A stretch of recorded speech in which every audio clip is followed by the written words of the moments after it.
बेहतर सुखन वारी सध मता का मूसे करे, अंदर जिनी अध डूंगर से डोरींदियूं। हाजिर है बैत में कमायल लफ्ज़नि जी माना। सुखन वारी माना आसूदगी वारी, खुशी वारी। सध माना उम्मीद, ख्वाहिश, आरज़ू, मतलब। मता करे माना हरगिज़ न करे, बिने न करे, मूर न करे। का माना का बि, केर बि। मुंह से माना मूसां। अंदर माना जीअ, मन, दिल। जिनी माना जिनी जो। अध माना सॼे जो हिकु भाङो या हिसो। डूंगर माना जबल, पहाड़, छपर, टकर। से माना उहे। डोरींदियूं माना ॻोल्हींदियूं फोलींदियूं, जांच जूंच कंदियूं। पेशे ख़िदमत आहे बैत जो मतिलबु ऐं सम्झाणी।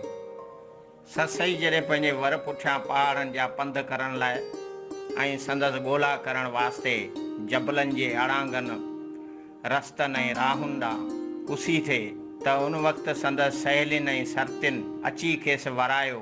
उन्हनि मां किन खेसि वञण खां पोइ झलियो त किन वरी साणस गॾु हलण जो इरादो ॾेखारियो ऐं खेसि चई रहियूं हुयूं त असांखे वठी हल। तंहिं ते ससई उन्हनि खे जेको जवाबु या वरंदी ॾिनी, तंहिंखे लाखीणे लतीफ़ लफ़्ज़नि जो वेस पहिराए बैत जो रूप ॾेई ससुई जे वातां चवायो आहे ऐं हिकु ज़बरदस्त मंज़र पेश कयल आहे, ॼण के कैमरा सां वेही को फिल्मी सीन भरियो हुजे।